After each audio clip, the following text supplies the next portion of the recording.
안녕하세요. 새벽의 축구 전문가 페누입니다. 오늘은 아스날이 최근 좋은 성적을 거두고 있는 상황에서 아르테타가 어떤 전술을 사용하고 있는지 살펴보려고 합니다. 먼저 이번 시즌 아스날은 최악의 모습으로 시즌을 시작했습니다. 시즌을 시작하자마자 3라운드까지 3연패를 기록하면서 리그 최하위까지 떨어졌고 성적뿐만 아니라 경기력 자체도 굉장히 좋지 않았는데요. 무엇보다 공격 라인에서 공격의 연결고리가 없다는 것이 문제였습니다.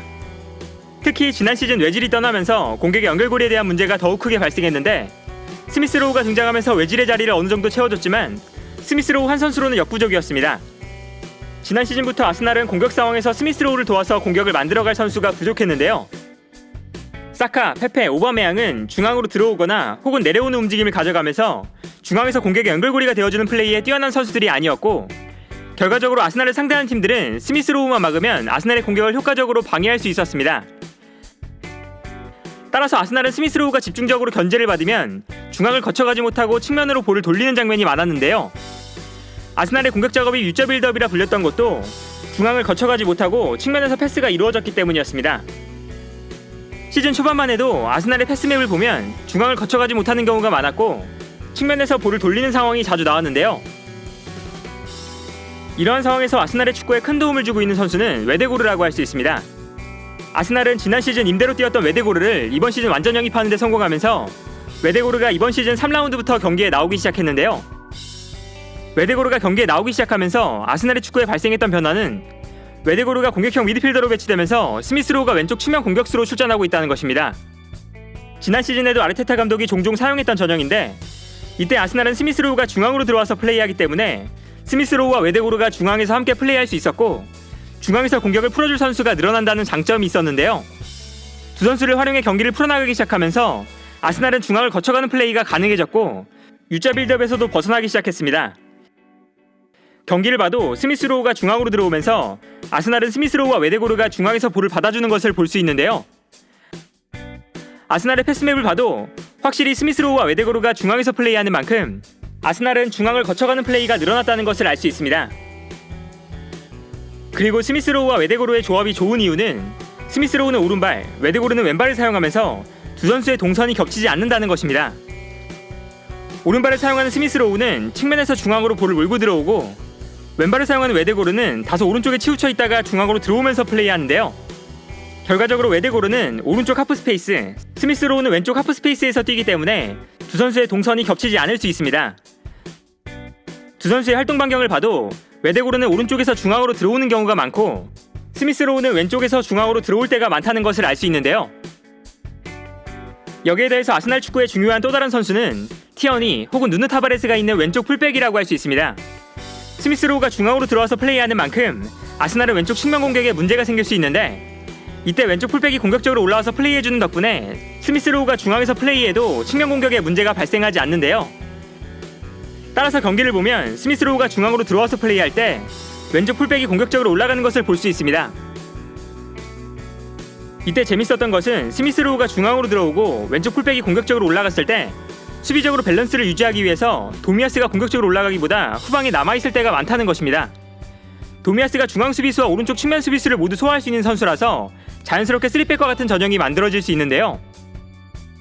공격할 때 보면 티어니가 공격적으로 올라가 있는 반면에 도미아스는 후방에서 중앙 수비수들과 수비라인을 형성하는 것을 확인할 수 있습니다. 정리해보면 아스날은 스미스 로우가 중앙으로 들어오면서 왼쪽 풀백이 올라오면 전방에서는 중앙에 스미스 로우와 웨데고르, 좌우측면에 티어니와 사카, 중앙에 오바메양이나 라카제트가 위치하는 공격 전형을 만들고 후방에서는 도미아스를 비롯한 수비수들이 3백을 만들면서 3-6-1에 가까운 전형을 만들고 있습니다. 그리고 이러한 전형은 왼쪽에서 티어니나 누누 타바레스, 오른쪽에서는 사카가 좌우측면을 빠르게 활용하고 중앙에서는 스미스 로우와 웨데고르가 볼을 받아주면서 측면과 중앙을 골고루 활용할 수 있는 공격 전형이라고 할 수 있습니다. 오른쪽에 페페가 아니라 사카가 주전으로 기용되는 것도 중앙에는 이미 웨데고르와 스미스 로우가 있는 만큼 페페처럼 중앙으로 접고 들어오는 선수가 아니라 사카처럼 측면을 좀 더 넓게 사용할 수 있는 선수가 필요하기 때문인데요. 이때 최근 아스날의 공격 작업에서 눈에 띄는 또 다른 부분은 오바메양 대신 최전방 공격수 자리에 주전으로 나오고 있는 라카제트의 플레이라고 할 수 있습니다. 라카제트는 활동 반경을 폭넓게 가져가면서 연계 플레이에 강점이 있는 선수이기 때문에 웨데고르가 없을 때는 아르테타 감독이 오바메양과 라카제트를 투톱으로 기용해서 라카제트가 내려와서 볼을 받아주고 공격형 미드필더에 가까운 플레이를 보여주는 경기도 많았는데요. 최근 라카제트를 최전방 공격수 자리에 배치할 때 재미있는 것은 라카제트가 내려오는 움직임을 가져가면서 아스날은 중앙에서 스미스로우, 웨데고르, 라카제트가 볼을 받아주는 움직임을 가져간다는 것입니다. 기본적으로 볼을 잘 다루는 선수들이 중앙에 많이 배치되어 있는 만큼 아스날은 중앙을 거쳐가는 공격 작업이 원활하게 이루어질 수 있었는데요. 여기에 더해서 상대 수비수가 라카제트를 따라 내려오면 이때 상대 수비에 공간이 발생했습니다. 이때 공간으로 침투하는 데 뛰어난 스미스로우나 사카가 이 공간으로 침투해 들어가는 것이 최근 아스날의 가장 위력적인 공격 패턴이라고 할 수 있고, 최근 마르티넬리가 왼쪽 측면 공격수로 나와서 좋은 활약을 보여주는 것도 마르티넬리가 공간으로 침투하는 데 뛰어난 선수인 만큼 라카제트가 수비수를 끌고 나오면 마르티넬리가 침투하는 움직임이 훌륭하게 이루어지고 있기 때문이라고 할 수 있습니다. 따라서 최근 아스날의 공격 장면을 보면 라카제트가 내려와서 볼을 받을 때 라카제트에게 수비수의 시선이 쏠리면 마르티넬리나 스미스로우 같은 선수들이 공간으로 침투해 들어가는 모습을 자주 볼 수 있습니다. 특히 스미스로우와 티어니가 있는 왼쪽에서 공간으로 침투하는 플레이가 활발하게 일어나는데 웨데고르가 공간으로 침투하는데 장점이 있는 선수가 아닌 반면에 왼쪽에 있는 두 선수는 공간으로 달려나가는 데 뛰어난 선수들이라서 라카제트가 폭넓게 움직이면서 측면 수비수를 방해하면 티어니가 뒷공간으로 침투를 시도하기도 합니다. 그리고 여기서 웨데고르가 패스를 뿌려주기 좋은 상황이 되면서 침투하는 선수들에게 날카로운 패스를 보내주는데요. 이처럼 아스날은 오바메양이 나올 때보다 라카제트가 나올 때 훨씬 더 좋은 공격 작업을 보여주고 있습니다.